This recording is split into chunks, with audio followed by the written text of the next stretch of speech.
ஓப்பனிங்ல ஒரு ரேடியோல அனௌன்ஸ் பண்ணிட்டு போயிட்டு இருக்காங்க. அதாவது அந்த ஊர்ல இருக்கிற ஆண்களை மட்டும் குறி வச்சு ஒரு சீரியல் கில்லர் கொன்னுட்டு இருக்கான் அப்படின்னு சொல்லி இதுல ஒரு போலீஸ் ஆபீசரும் விக்டிமா இருக்கிறாரு அப்படிங்கறது தெரிய வந்த உடனே மக்கள் எல்லாருமே அந்த ஊர்ல இருக்கிற நம்மளோட ஹீரோ இன்ஸ்பெக்டர் விஜயராகவன் மீது நம்பிக்கையை இழந்துடுறாங்க. ஸோ ஹையர் அபிஷியல்ஸ்லாம் வந்துட்டு இது உங்களோட ஹார்ட் டைம், உங்களை வந்து மக்கள் நம்ப மாட்டேங்கிறாங்க, இனிமே நீங்க தான் எல்லாமே பாத்துக்கணும்னு சொல்லிட்டு திட்டிட்டு அங்கிருந்து போயிடுறாங்க. வெளியில போலீஸ் ஸ்டேஷனுக்கு முன்னாடி மக்கள் வந்து இன்னும் எத்தனை உயிர் போனதுக்கு அப்புறம் நீங்க ஆக்ஷன் எடுப்பீங்க அப்படின்னு சொல்லி புலம்பிட்டு இருக்காங்க. இவர் உள்ள உட்காந்துக்கிட்டு ஒவ்வொரு மனுஷனுக்கும் ஒரு ஹார்ட் டைம் வரும், என்னோட ஹார்ட் டைம் ஏற்கனவே வந்திருக்கு அப்படின்ற மாதிரி சொல்றாரு. ஸோ இப்போதான் கதை அப்படியே பாஸ்ட்டுக்கு போகுது. இவருக்கு ஒரு அக்கா இருக்காங்க, அந்த அக்காவும் தம்பியும் ரொம்ப ஜாலியா இருக்காங்க. அந்த சமயத்துல தான் அக்காவுக்கு ஒரு லவ்வர் இருக்காங்க. அந்த லவ்வர் வந்து அக்காவுக்கு லெட்டர் கொடுத்துருக்காங்க. இதை வந்து இந்த தம்பிக்காரன் வாங்கி ஆட்டிட்டு இருக்கான். அந்த சமயத்துல அங்க வந்து அந்த அப்பா அந்த லெட்டரை படிச்சிடறாரு. அவர் வர கீழ் ஜாதி பையன் வேறையா. நார்மலாவே ஒரு சில அப்பாங்களுக்கு லவ் மேரேஜ்னா காண்டாகும். சரின்னு சொல்லிட்டு இப்போ இந்த பையனை மறந்துட்டு என் கூட வரதாண்டா வீட்டுக்குள்ள வா, இல்லைன்னா அப்படியே அந்த பையன் கூட போயிரு அப்படின்னு அப்பா சொல்லிடுறாங்க. சரின்னு அந்த பொண்ணு லவ்வர் வர சொல்லி லவ்வர் கூட போயிடுறான். அதுக்கப்புறம் பிரெக்னென்ட் ஆயிட்டு தன்னோட அப்பாவை பார்க்க வரலான்னு சொல்லி திரும்ப அந்த வீட்டுக்கு வராங்க. ஆனாலுமே அந்த அப்பா ஏத்துக்க மாட்டேங்கிறாங்க. அப்பா அக்கா வந்திருக்கான்னு சொல்லி தன்னோட தம்பி சொல்றான், நீ அவ கூட போறதா இருந்தா அப்படியே போயிரு, அவளை கை கழுவுன மாதிரி ஒன்னையும் கை கழுவி விடுறேன் அப்படின்னு அப்பா சொல்லிடுறாங்க. இனிமே செத்தாலும் நான் உங்க வீட்டு முன்னாடி வரமாட்டேன்னு சொல்லி அக்கா ரோஷப்பட்டு அங்க இருந்து கிளம்பி போயிடுறாங்க. இப்படியே கொஞ்சம் வருடங்கள் போகுது. எதிர்பாராத விதமா அந்த மாமா திரும்பவும் டிரான்ஸ்பர் ஆகி இதே ஊருக்கே வராரு. அக்காவுக்கு ஒரு பொண்ணு இருக்கா. அக்காவை பாக்குறதுக்கான வாய்ப்பு தனக்கு மறுபடியும் வந்திருக்கு அப்படின்னு இந்த தம்பி சந்தோஷப்படுறான். அந்த மாமா பேங்க்ல வேலை செஞ்சுட்டு இருக்காரு. அப்படியே ஒரு ஹோட்டல்ல சாப்பிட்டுட்டு நம்ம ஹீரோ வெளியில வராரு. அங்க அவங்க அக்கா இருக்காங்க. பார்த்து தம்பிய கட்டி அணைப்பாங்கன்னு பார்த்தா முறைச்சிட்டு அங்க இருந்து போயிடுறாங்க. இப்பதான் போலீஸ் ஸ்டேஷனுக்கு ஒரு அம்மாவும் பையனும் வந்திருக்காங்க. அவங்க அப்பாவை 2 நாளா காணுமா, வயசு 57 ஆகுதான். நம்மளோட ஹீரோ விசாரிக்கிறாரு. அவருக்கு ஃப்ரெண்ட்ஸ் ரிலேட்டிவ்ஸ் யாராவது இருப்பாங்களா, அங்க போயிருப்பாங்க அப்படிங்க. இல்ல சார், எல்லா இடத்துலயும் நாங்க விசாரிச்சுட்டோம், காணும்னு சொல்றாங்க. அதே சமயத்துல போலீஸ் ஸ்டேஷனுக்கு ஒரு போனும் வருது. உடனே அடிச்சு பிடிச்சி கார் எடுத்துட்டு அங்க இருந்து கிளம்புறாங்க. பார்த்தா அந்த சீரியல் கில்லர் அந்த இப்ப கம்ப்ளைண்ட் கொடுக்க வந்தாங்கல்ல அந்த மனுஷனை தான் கொண்டு இருக்கான். எப்படி கொண்டு இருக்கான்னு பார்த்தா வேலி போடுற கம்பியில கையவும் காலவும் கட்டி கொடூரமான முறையில அடிச்சு கொண்டு பாடியை போஸ்ட்மார்ட்டமுக்கு கொடுக்குறாங்க. அங்க அந்த டாக்டர் வந்து என் லைஃப் டைம்ல இந்த மாதிரி ஒரு கேஸை நான் பார்த்ததே இல்லை, இது ஜஸ்ட் ரிவெஞ்சுக்காக நடந்த ஒரு கேஸ் மாதிரி இல்லை. சப்போஸ் அவங்க பழி வாங்குற மாதிரி இருந்தா அவங்க உயிர் போற பாகத்துல அடிச்சாவே உயிர் போயிடும். ஆனா இவனோட மோட்டிவ் இவங்க உயிர் போறதில்ல, இவங்க உடம்புல வர ரத்தத்தை அணுவணுவா அவன் ரசிக்கிறான். இவங்க உடம்புல மட்டும் மொத்தம் 52 வெட்டுக்காயங்கள் இருக்கு. கடைசியா இவங்க சாகணும், இவங்க உடம்புல தெம்பு இல்லை, இவங்களால துடிக்க முடியாது, அவங்க வந்து ரியாக்ட் ஆகல அப்படின்னு நினைக்கும் போது அவங்களுடைய ஹார்ட் பகுதியில ஒரு ஆணி அடிச்சிருக்கான். அதனால கார்டியாக் அரெஸ்ட் வந்துதான் இவங்க சாகுறாங்க. இவன் நார்மலான கொலைகாரன் இல்ல, இவன் ஏதோ ஒரு மன அழுத்தத்துல இருக்கிற ஒரு சீரியல் கில்லர் அப்படின்னு அந்த டாக்டர் சொல்லிடுறாங்க. அங்க இருக்கிற போலீஸ் அதிகாரிகளுக்கே வேர்த்துருது. அந்த அளவுக்கு கொடூரமா அந்த பாடியை அவன் குத்தி கொண்டு இருக்கான். அதுக்கப்புறம் இந்த ரிச்சுவல்ஸ் எல்லாமே முடிக்கிறதுக்காக நம்ம இன்ஸ்பெக்டர் அந்த இடத்துக்கு வந்திருக்காரு. ஸோ அவங்க ஃபேமிலி எல்லாமே ரிச்சுவல்ஸ் முடிக்கிறாங்க. அந்த பாடி என்னன்னா தூக்கிட்டு போனதுக்கு அப்புறம் உடனே இன்னொரு பாடி அதே மாதிரி கண்டுபிடிச்சிருக்காங்க. ரொம்ப நம்ம ஹீரோக்கு ப்ரெஷர் மேல ப்ரெஷர் வருது. ஸோ டாக்டர் சொன்ன மாதிரி இவனுக்கு மனநலம் ஏதோ பாதிக்கப்பட்டிருக்கு, இல்லைன்னா ஏதோ ஒரு இன்சிடென்ட் இவனை பாதிச்சிருக்கு. அதனால ஊர்ல எல்லா இடத்துலயும் செக்யூரிட்டி போடுங்க, ஒவ்வொரு வண்டியும் செக் பண்ணிட்டு அனுப்புங்க அப்படின்ற மாதிரி சொல்றாங்க. இப்படியே இந்த சீன் போக இந்தான ஒரு வீட்டுக்குள்ள கண்ணாடி போட்ட ஒரு ஆளு எதையோ குத்துற மாதிரியும் அந்த ரத்தம் வந்து அவன் மேல தெரிக்கிற மாதிரியும் ஒரு சீனை காட்டுறாங்க. அதுக்கப்புறம் அந்த ஆளு நீட்டா ட்ரெஸ்ஸை போட்டுக்கிட்டு ஒரு ஜோல்னா பையன் மாட்டிக்கிட்டு வெளியில வரான். எங்க வரான்னு பார்த்தா இந்த இன்ஸ்பெக்டர் ரெகுலரா ஒரு கடைக்கு சாப்பிட போவார்ல, அதே கடைக்கு அந்த இன்ஸ்பெக்டருக்கு முன்னாடியே உட்காந்து இவனும் சாப்பிட ஆரம்பிக்கிறான். ஆக்சுவலி இந்த ஆள் இங்க வந்தது சாப்பிடறதுக்கே இல்லை, இன்ஸ்பெக்டர் கூட பேசுறதுக்கு தான். சார், என் பொண்ணு ஒருத்தி இருக்கா, அவளுக்கு டெய்லி ஒரு பையன் ராத்திரி வந்து தொந்தரவு பண்ணிட்டே இருக்கான், அக்கம் பக்கத்துல இருக்கிறீங்களா எங்களை தப்பா பேசுறாங்க, அதை நீங்க கொஞ்சம் என்னன்னு பார்க்க முடியுமான்னு கேட்கிறாரு. எந்த விஷயமா இருந்தாலும் நீங்க போலீஸ் ஸ்டேஷனுக்கு வந்து கம்ப்ளைண்ட் பண்ணுங்கன்னு இவரு சொல்ல, சார் ஒரு வாரமா போலீஸ் ஸ்டேஷனுக்கு வெளியில தான் நான் நின்றுட்டு இருக்கேன், ஒருத்தர் கூட வந்து என்ன பார்க்க மாட்டேங்கிறாங்க, ஏன் நிக்கிறேன்னு கேட்க மாட்டேங்கிறாங்க, உள்ளே கம்ப்ளைண்ட் கொடுத்தா உன் பொண்ணு தான் வர சொல்லியிருப்பான்னு சொல்லிடுறாங்க. என் பொண்ணு நான் அப்படி வளர்க்கல சார், இது என்னன்னு கொஞ்சம் பார்க்க முடியுமா, எனக்கு ரொம்ப பயமா இருக்கு அப்படின்னு சொல்றாரு. எல்லாம் சொல்லிட்டு பெத்தவங்க பிள்ளைங்களை வளர்க்கறது ஒரு நம்பிக்கையினாலதான். ஆனா அந்த நம்பிக்கை எப்ப கெட்டு போகுதோ அப்ப அந்த பிள்ளைங்க மேல இருக்கிற பாசம் எல்லாமே வெறுப்பா மாற ஆரம்பிக்கும் அப்படின்னு சொல்ல, அதே நேரத்துல ஒரு போன் வருது நம்ம இன்ஸ்பெக்டருக்கு. அதாவது இப்ப ஒருத்தர் இறந்து போனார்ல, அவரோட கேஸ் விசாரிக்கிறதுக்கு தான் போறாரு. அவரு ஒரு தண்ணி கேன் போடுற கம்பெனில வேலை செஞ்சிருக்காரு. அவர்கிட்ட விசாரிக்கும் போது ஏதாவது அவருக்கு பிரச்சனை இருந்துச்சா, யாராவது வந்து அவரை கூட்டிட்டு போனாரா அப்படின்னு இன்ஸ்பெக்டர் கேட்கிறாரு. அப்படிலாம் எதுவும் இல்ல சார், அவர் நல்லா தான் இருந்தாரு, அவரோட பொண்ணு கூட என்னோட பொண்டாட்டி கிட்ட தான் சங்கீதம் கத்துக்கிறாங்க அப்படின்னு சொல்றாங்க. நேத்து கூட அவங்க பொண்ணை சங்கீதம் கத்துக்க விட்டுட்டு திருப்பி வரும்போது என்கிட்ட 50,000 கேட்டாரு சார். சரி சாயந்தரம் வந்து வாங்கிக்கோங்க அப்படின்னு சொன்னேன். சாயந்தரம் வந்து வாங்கிட்டு போனவர் தான் சார் காலையில இறந்து கிடக்குறாரு அப்படின்னு இவர் சொல்லிட்டு இருக்காரு. சரி ஓகே, சிசிடிவி இருக்கா அப்படின்னு சொல்லிட்டு அந்த சிசிடிவி எல்லாமே கலெக்ட் பண்ணிட்டு இந்த போலீஸ்காரங்க வண்டி எடுத்துட்டு போறாங்க. அந்த சமயத்துல ஒரு ஆள் வந்து சரக்கு வாங்கிக்கிட்டு இந்த வாட்டர் பாட்டில் கம்பெனில இருந்து ஒரு வாட்டர் பாட்டில் வாங்கிட்டு போய் அங்க ஒரு ஊர்ல காட்டுக்கு நடுவுல ஒரு குட்டை இருக்கு, அந்த குட்டை கிட்ட உட்காந்து குடிக்க ஆரம்பிக்கிறாரு. அப்பன்னு பார்த்து பின்னாடி ஏதோ சவுண்டு வருது. என்னடா சவுண்டு வருதுன்னு திரும்பி பாக்குறாரு. அவ்வளவுதான், இந்த ஆளு இறந்து போயிட்டாரு. இப்போ போலீஸ் ஸ்டேஷன்ல சரக்கு அடிச்சிட்டு இருந்தவர் இறந்து போயிட்டாரு இல்ல, அவரோட ஃபேமிலியில இருந்து வந்து கடங்காரன் ஒருத்தன் தான் அவரை கடத்திட்டாங்க அப்படின்ற மாதிரி கம்ப்ளைண்ட் கொடுத்துருக்காங்க. ஸோ அந்த பர்சனை கூப்பிட்டு விசாரிச்சுட்டு இருக்காங்க. ஏன் சார் 12,000 கடனுக்குலாம் நாங்கள் அவனை கடத்த முடியுமா அப்படின்னு இந்த ஆளு சொல்லிட்டு இருக்கேன். இந்த கண்ணாடி போட்டவர், அதாவது பொண்ணு மேல சந்தேகப்பட்டு கேஸ் கொடுக்க வந்தாரு இல்ல, அவரும் இங்க தண்ணி குடிச்சிட்டு வேடிக்கை பார்த்துட்டு இருக்காரு. ஆக்சுவலி அவர் ஸ்டார்டிங்லேயே யாரையோ குத்தி கொன்ன மாதிரி இருக்கு. எனக்கு என்னமோ சீரியல் கில்லர் இவரா தான் இருக்குன்னு தோணுது. சரின்னு இவரும் வந்து வேவு பார்த்துட்டு இருக்காரு. உங்களுக்கு என்ன வேணும் அப்படின்னு இன்ஸ்பெக்டர் கேட்கிறாரு. அந்த பையனோட போட்டோவும் அட்ரஸும் இதில் இருக்குங்க சார் அப்படின்னு சொல்ல, இப்போ திரும்பவும் போலீஸ் ஸ்டேஷனுக்கு கால் வருது. சரக்கு அடிச்சவரு அங்கே இறந்து கிடக்குறாருன்னு சொல்லிட்டு, சரி இந்த பையன் மேல தப்பு இல்லைன்னு சொல்லிட்டு அந்த பையனை அனுப்பிச்சு விட்டுட்டு எந்த பாடியும் ரெக்கவர் பண்ணி ஹாஸ்பிட்டல் அனுப்பிச்சிட்டாங்க. சார் இதுவும் அதே கேஸ் மாதிரி தான் இருக்குன்னு பக்கத்தில் இருக்கிற கான்ஸ்டபிள் சொல்லிட்டு வராரு. ஆமாயா, நமக்கு இது பெரிய தலைவலியா இருக்குன்னு இந்த இன்ஸ்பெக்டரும் புலம்பிட்டு வர, அப்பதான் அங்க கீழே ஒரு வண்டியில இருந்து உடஞ்ச ஒரு பீஸ் கிடக்குது. இதையே எடுத்து வச்சுக்காங்க, இதுக்கு செட் ஆகுதான் தெரியாது, எதுக்கும் இருக்கட்டும் அப்படின்னு சொல்லிட்டு இவருக்கு சரியான ப்ரெஷர், மேல இடத்துல இருந்தும் ப்ரெஷர், மக்கள் கிட்ட இருந்தும் ப்ரெஷர். இப்பதான் திடீர்னு இவரோட கண்ணை காணும்னு சொல்லி தேடிட்டு இருக்காரு. அங்க இருக்கிற போலீஸ் எல்லாருமே ஷாக் ஆயிட்டாங்க. நல்லா ஞாபகப்படுத்தி பாருங்க சார், வீட்லயே அதை விட்டுட்டு வந்துட்டீங்களா அப்படின்னு சொல்லி பேசிட்டு இருக்காங்க. இல்ல நான் வீட்டுல எல்லாம் விடல, இங்கதான் வச்சிருந்தேன் அப்படின்னு சொல்லி இவரும் தேடிட்டு இருக்காரு. காலையில யார் யார் ஸ்டேஷனுக்கு வந்தாங்கன்னு யோசிச்சு, காலையில அந்த 12,000 கேஸ் இருந்துச்சுல்ல, அவனுங்களை தூக்கிட்டு வந்து அடி நடிச்சிட்டு இருக்காங்க. ஆனா அந்த கண்ணாடிக்காரு அசால்ட்டா இந்த துப்பாக்கியை தூக்கிட்டு போய் வச்சுட்டு கால் அப்படியே மேல தூக்கி கம்பீரமான ஒரு லுக்கு கொடுக்குறாரு. அங்க இருக்கிற கான்ஸ்டபிள் கண்ணுல கண்ணாடிக்காரர் கொடுத்த அந்த கம்ப்ளைண்ட்டும் அந்த பையனோட போட்டோவும் தென்படுது. அதை எடுத்துட்டு வந்து, சார் இந்த பையனை காணும்னு இவங்க அம்மா 3 மாசத்துக்கு முன்னாடியே கம்ப்ளைண்ட் கொடுத்துருக்காங்க அப்படின்னு சொன்ன உடனே காலையில அந்த ஆளு தானே வந்தான். ஒருவேளை அந்த ஆளு இந்த கண்ணை தூக்கிட்டு போயிருப்பானு நம்ம ஹீரோக்கு சந்தேகம். சரி ஓகே, உடனே அந்த பையனோட அம்மாவுக்கு ஃபோன் பண்ணி வர சொல்லுங்க, என்னன்னு விசாரிங்கன்னு கூப்பிடுறாங்க. அந்த அம்மாவும் போலீஸ் ஸ்டேஷனுக்கு வராங்க. அப்பதான் இன்ஸ்பெக்டர் சொல்றாரு, அந்த கண்ணாடிக்காரர் வந்து உங்க பையன் மேல கம்ப்ளைண்ட் பண்ணியிருக்காருமா, அவங்க பொண்ணுகிட்டே திரும்ப டார்ச்சர் பண்றான்னு, அது என்னன்னு விசாரிக்கிறதுக்கு தான் நாங்க இந்த கேஸை எடுத்தோம் அப்படிங்க. அவங்க பொண்ணு இருந்தாதான் சார் என் பையன் போய் அங்க பண்ணுவான். என் பையன் ஆல்ரெடி 3 மாசமா காணும். செபாஸ்டியன் பொண்ணு, கண்ணாடிக்காரர் பேரு செபாஸ்டியன் பொண்ணு இறந்து 3 மாசம். அப்படி சார் என் பையன் போய் அவங்க கிட்ட பிரச்சனை பண்ணுவான், இதுல ஏதோ ஒரு உள்குத்து இருக்கு சார்னு இந்த அம்மா சொல்லுது. இப்பதான் போலீஸ்க்கு தெரியுது இந்த ஆள் ஏதோ கோல்மாலு நம்ம கிட்ட பண்ணிட்டு இருக்கான் அப்படின்ற மாதிரி. அந்த செபாஸ்டியன் பக்கத்துல இருக்கிற ஸ்டேஷன்லயும் கம்ப்ளைண்ட் பண்ணிருக்கான். சோ அந்த கேஸ் ஃபைல்ஸ் எல்லாம் எடுங்கன்னு சொல்லி அங்க போய் செக் பண்றாங்க. அப்பதான் இந்த ஆள் மேலேயும் ஏற்கனவே நியூசன்ஸ் கேஸ் இருக்கு சார், இவங்க ஒரு ஸ்கூல்ல ஒர்க் பண்ணிட்டு இருந்தான் அப்படின்னு அங்க இருக்கிற ஸ்டாஃப்ஸ் எல்லாம் சொல்றாங்க. சரின்னு அந்த ஸ்கூலுக்கு போறாங்க.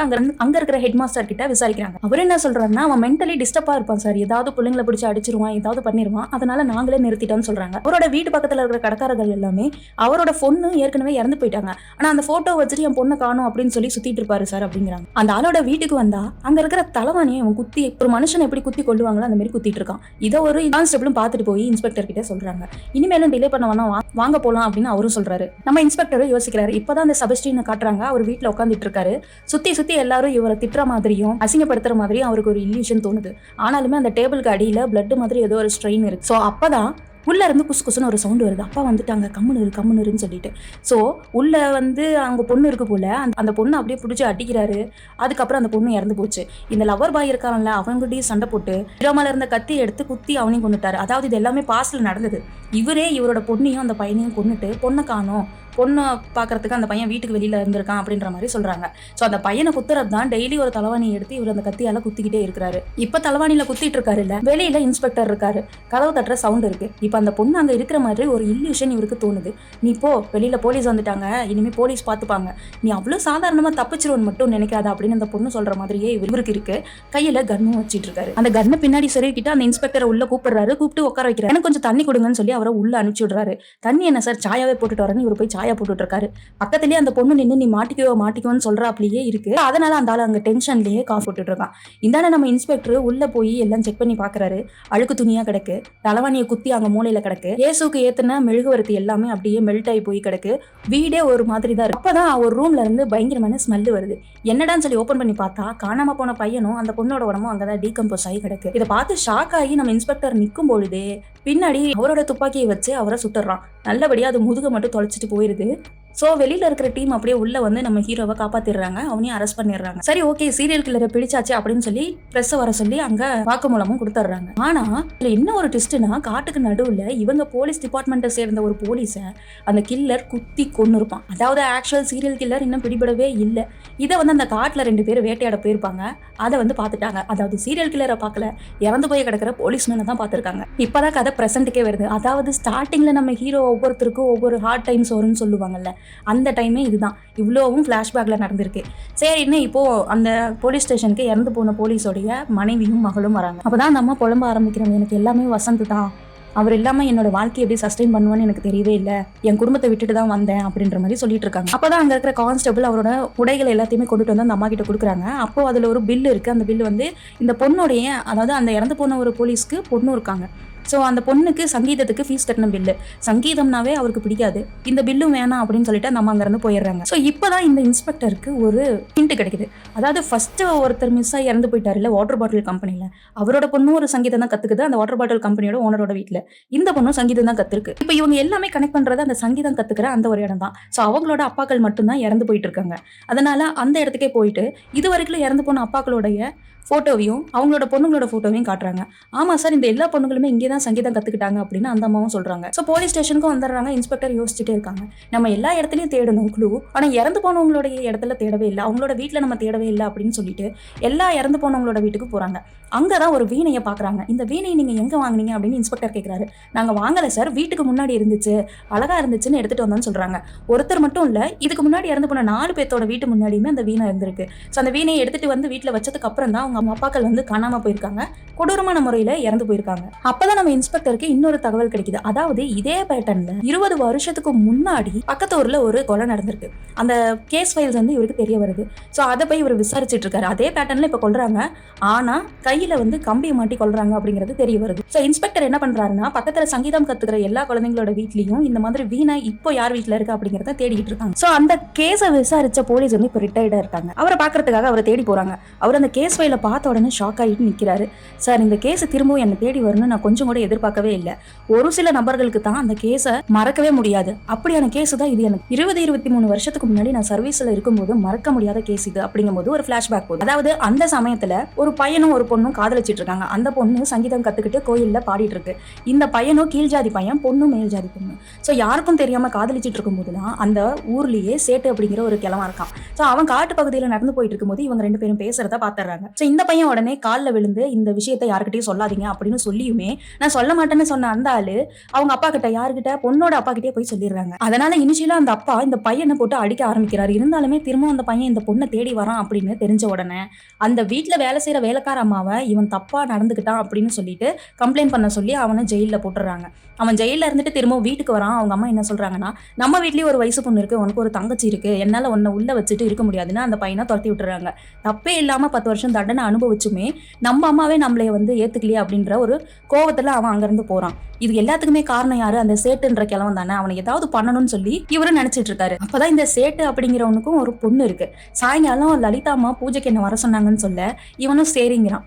இப்பதான் இன்னொரு ட்விஸ்ட் என்னன்னா, அந்த செபஸ்டன் இருக்காருல்ல, அவரு பொண்ணுங்களெல்லாம் வளர்த்தவே கூடாது, பொண்ணுங்களெல்லாம் நம்பவே கூடாதுன்னு சொல்லி அவருடைய புராணத்தை பாடிட்டு இருக்காரு. இந்த சேட்டுங்கிறவன் அவர் வாங்கி கொடுக்குற சரக்குக்கு செயின் சக்கா போட்டுட்டு இருக்கான். சரியான போதை. அதுக்கப்புறம் இவரு நடந்து, யாரு நம்ம சேட்டு ஒரு விளக்க பிடிச்சிட்டு அப்படி நடந்து வராங்க. அப்பதான் அங்க ஒரு பாழடைஞ்ச ரூம் இருக்கு. அந்த பாழடைஞ்ச ரூம்குள்ள இருந்து ஏதோ ஒரு முணுகல் சத்தம் மாதிரி கேக்குது. யாராதுன்னு சொல்லி அந்த ரூம்குள்ள போறாங்க. வெளியில இருந்து இந்த லவ் பண்ண பையன் ஜெயிலுக்கு போயிட்டு வந்தால, அவன் லாக் பண்ணி வெளியில தாப்பால போட்டு விட்டுறான். அப்பதான் ஐயோ இங்க வந்து பாருங்க, இந்த கொடுமையெல்லாம் பாருங்கன்னு ஒரு சத்தம், மக்கள் எல்லாமே கூடிடுறாங்க. அந்த கதவை ஓபன் பண்ணி பார்த்தா இந்த பொண்ணு லலிதா வீட்டுக்கு பூஜைக்கு போறேன்னு சொன்னிச்சுல்ல, இந்த சேட்டோட பொண்ணு, அந்த பொண்ணு வெளியில வருது. உள்ள இருந்து அந்த கிழவன் வரான். இது என்னடா அநியாயம், சொந்த பொண்ணு கூடயவா இப்படி பண்ணுவாங்க அப்படின்ற மாதிரி இந்த பொண்ணை மொத்த மக்களுமே அசிங்கமா பார்க்க ஆரம்பிக்கிறாங்க. ஆனா உள்ள அப்படி எந்த விதமான சம்பவமே நடக்கவே இல்லை. இருந்தாலுமே நடு காட்டுக்குள்ள யாரும் இல்லாத வீட்டுக்குள்ள அப்படின்னாவே தப்பான மாதிரி தானே ஞாபகம் வரும். ஆனா பொதுமக்கள் எல்லாருமே அவனுக்கு நல்ல பனிஷ்மெண்ட் கொடுப்பாங்க அப்படின்னு இந்த லவ்வர் பாய் எதிர்பார்த்தான். ஆனா அது எதுவுமே நடக்கவே இல்லை. ஸோ அதனால இவன் திரும்பவும் அந்த சேட்டை ஃபாலோ பண்ண ஆரம்பிக்கிறான். இந்த சேட்டு போற இடத்துக்குலாம் போறான். அதுக்கப்புறம் அந்த சேட்டோட வீட்லயே கையவும் காலவும் கட்டப்பட்ட நிலைமையில இப்ப அந்த சீரியல் கில்லர் என்ன பேட்டர்னை யூஸ் பண்றானோ அதே பேட்டர்ன்லயே கொண்டு இருக்காங்க. சரி, ஓகே, அந்த சேட்டை கொன்னது இந்த லவ்வர் பாய் தான் அப்படிங்கிறது உங்களுக்கு எப்படி தெரியும் அப்படின்னு கேக்குறாங்க. அதாவது அவன் இறந்து போய் கடந்தான்ல, அன்னைக்கு ராத்திரி மக்கள் எல்லாருமே பூஜை பண்றதுக்காக அந்த காட்டு வழியில போயிருக்காங்க. அப்போ அவரோட வீட்டுல இருந்து இந்த லவ்வர் பாய் தான் தப்பிச்சு ஓடணும் அப்படிங்கிறத இவரு சொல்றாரு. அவங்க அம்மாவும் தங்கச்சி இப்ப எங்க இருக்காங்கன்னு சொல்லி கேட்க அந்த அம்மா அதே ஊர்ல தான், அதே வீட்டுல தான் இருக்காங்க அப்படின்ற மாதிரி சொல்றாங்க. சரின்னு நம்ம ஹீரோ அந்த அம்மாவை பார்க்க போறாங்க. சார், அவன் கூட நான் டச்லயே இல்ல, ஈவன் என் பொண்ணோட கல்யாணம் நடந்துச்சு, அந்த கல்யாணத்துல அவனாவே வந்து சாப்பிட்டுட்டு போனான் அப்படின்னு சொல்றாங்க. சரி, ஓகே, அந்த கல்யாண வீடியோ இருக்கான்னு சொல்லி இன்ஸ்பெக்டர் கேட்கிறாரு. இருக்குங்க சார் சொல்லி அதை பார்த்துட்டு இருக்காங்க. அப்பதான் இன்ஸ்பெக்டர் கிட்ட இதுதான் சார் எங்க அண்ணன் அப்படின்னு அந்த பொண்ணு காட்டுது. ஆனா இன்ஸ்பெக்டருக்கு மிகப்பெரிய ஷாக் என்னன்னா, ஃபர்ஸ்ட் கேஸ்ல அந்த போஸ்ட்மார்ட்டம் பண்ண டாக்டருக்கு பின்னாடி ஒரு வார்ட் பாய் இருந்திருப்பான். அந்த வார்ட் பாய் தான் இந்த லவர் பாய். சரி, ஓகே, சீரியல் கில்லர் கிடைச்சிட்டான்னு சொல்லி நம்ம ஹீரோ சந்தோஷப்பட்டு இருக்காரு. அப்பதான் இவர் மண்டையில இடி இறங்குற மாதிரி ஒரு நியூஸ் இவருக்கு வருது. அதாவது இவங்க அக்கா பொண்ணு இருக்குல்ல, அதுவும் சங்கீதம் தான் கத்துட்டு இருக்கு போல. இப்ப அவங்க வீட்டுல தான் அந்த வீணையை கொண்டுட்டு வந்து வச்சிருக்காங்க. உடனே இவர் போறாரு, அவங்க அக்கா கிட்ட சொல்றாரு, இந்த மாதிரி இந்த வீணை இருக்கிற வீட்டுல இருக்கிற ஆண்களை தான் கடத்துவாங்க அப்படின்னு. உன்னுடைய இந்த அக்கறை எல்லாம் எனக்கு ஒன்றும் தேவையில்லை, இத்தனை வருஷமா எங்க போனீங்க, என் புருஷன் எனக்கு பாத்துக்க தெரியும்னு சொல்லி அந்த அக்கா கதவை சாத்திடுறாங்க. என்னதான் கதவை சாத்தினாலுமே புருஷனோட உயிர் இல்லை, அதனால போனை போட்டு எங்க இருக்கீங்கன்னு கேட்கறாங்க. நான் வேலை விஷயமா ஒரு வெளியூருக்கு வந்திருக்கேன் அப்படின்னு அவரும் சொல்றாரு. அவங்க அக்காவுடைய வீட்டுக்காரரை இவர் ஃபாலோ பண்ணி போயிருப்பாரு. ஆனா ஏதோ ஒரு சிச்சுவேஷன்ல அங்க இருந்து மிஸ் ஆயிட்டாரு அவரு. அப்பதான் ஆப்போசிட்ல ஒரு துணிக்கடை இருக்கு, கார்த்திக் சில்க்ஸ்னு. இதே துணிக்கடையோட பேரு அந்த லவர் பாயோட வீட்டுல இருக்கிறதும் பாக்குறாங்க. அப்ப கடைசியா லவர் பாய் அவங்க வீட்டுக்கு வந்திருக்காங்க அப்படின்னா கண்டிப்பா இந்த கடையில இருந்து தான் போயிருப்பான். அப்ப கடையில வேலை செய்யறானா இல்ல கடையில துணி வாங்க வந்தானான்னு சொல்லிட்டு போறாங்க. சோ அதே மாதிரி அந்த கடையில துணி வாங்க தான் அவன் வந்திருக்கான். பைய புதுசா இருக்கு அப்படின்னா அப்ப கண்டிப்பா அவன் அவங்க வீட்டுல தான் இருக்கான், அவங்க அம்மா தான் போய் சொல்லியிருக்காங்க அப்படிங்கிறது தெரிஞ்சுக்கும். திரும்ப அதே வீட்டுக்கு போறாங்க, அந்த பையனை பிடிச்சி விசாரிக்க ஆரம்பிக்கிறாங்க. ஆமா சார், அன்னைக்கு நான் அந்த சேட்டுக்கிட்ட காலில் விழுந்து கெஞ்சினது எல்லாமே கரெக்டு தான். ஆனா அவன் என் லவ்வரையே என் முன்னாடியே தப்பா பார்த்தான், தப்பா கூப்பிட்டான், அதனாலதான் அவங்க பொண்ணு அப்படி ப்ரொஜெக்ட் பண்ணேன் அப்படின்ற மாதிரி சொல்றான். அந்த ஆள் வெளியில வந்த உடனே அந்த பொண்ணு பார்த்து, அதாவது சேட்டோட பொண்ணு பார்த்து கண் கலங்கி போயிடுறா, மனசு கலங்கி போயிடுறா. அவனை கொல்லலான்னு சொல்லிட்டு அருவாள் எடுத்து அவன் வீட்டுக்கு போனது எல்லாமே உண்மைதான். ஆனா அங்க ஏற்கனவே அவனை யாரும் கொண்டு இருந்தாங்க. ஏற்கனவே ஒரு செய்யாத பழியை ஏத்துக்கிட்டு நான் ஜெயிலுக்கு போனது போதும்னு சொல்லி பயந்து ஓடும்போது தான் அங்க இருக்கிற ஊர் மக்கள் எல்லாருமே என்ன பார்த்துட்டாங்க. மற்றபடி நான் அந்த கொலையை பண்ணலன்னு இவர் சொல்றாரு. அதுக்கப்புறம் யாருமே வேலை தரவே இல்லை.